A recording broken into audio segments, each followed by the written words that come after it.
மாபெரும் சித்தர் போகர். பழனியில் இருக்கும் நவபாஷான சிலையை செய்தவரும் இவர்தான். இவரை பற்றிய தகவல் மிக ஆச்சரியத்தை கொடுக்கும். மருத்துவம், விஞ்ஞானம், மெய்ஞானம், ரசவாதம், காயகல்பமுறை, யோகாபியாசம் என்று சகலத்திலும் உச்சம் தொட்ட ஒரு சித்தர் உண்டு என்றால் அவர் போகர்தான். போகர் பல சித்தர்கள் போல் ஒரு சிவத் தொண்டரே. அதே சமயம் அன்னை உமையை தியானித்து அவளருளையும் பெற்றவர்.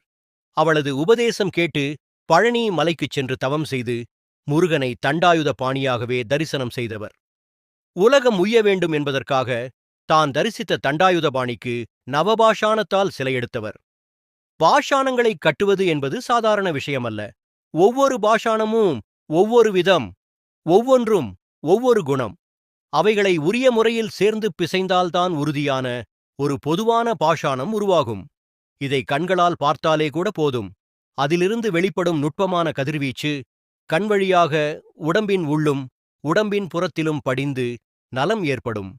இதன் மேல் பட்டு வழியும் பொருள் எதுவாயினும் அதுவும் மருத்துவ குணம் கொண்டு தீராத வியாதியை எல்லாம் தீர்த்து வைக்கும்.